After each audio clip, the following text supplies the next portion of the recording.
Nagpaalala ang Commission on Elections o COMELEC sa mga residente na hindi pa rehistrado na magtungo na sa kanilang tanggapan upang makapagrehistro para sa nalalapitan na barangay at sangguniang kabataan elections or BSKE.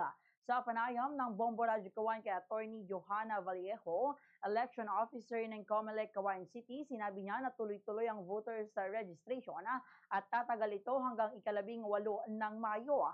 Hinikayat niyang lahat ng kwalipikadong botante na huwag nang maghintay sa huling araw upang maiwasan ang dagsa ng mga aplikante.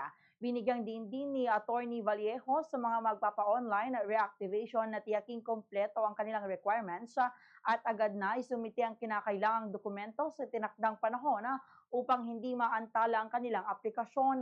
Dagdag pa niya, sa ngayon ay nakatakda na rin isagawa ang barangay at sangguniang kabataan elections at mananatili itong tuloy hanggat walang inilalabas na pinal na abiso ang COMELEC ukol sa anumang pagbabago sa schedule. Samantala, patuloy ang panawagan ng ahensya sa publiko na makiisa at gampanan ang kanilang tungkulin bilang mamamayan sa pamamagitan ng pagpaparehistro at pakikilahok sa darating na halalan. Ganito ang bahagi ng pahayag ni Attorney Johanna Vallejo.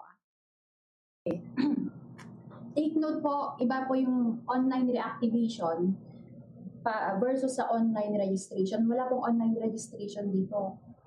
Yung online reactivation, dahil nga po, for example, natanggal yung pangalan niya sa list of active voters dahil 2 beses na magkasunod election na hindi siya bumoto, natatanggal ang pangalan nila. So, ini-inform namin sila na natanggal sila. Ang remedy dito, kahit nasa Manila sila, or for example, PWD, hindi nila kayang pumunta dito, mag-online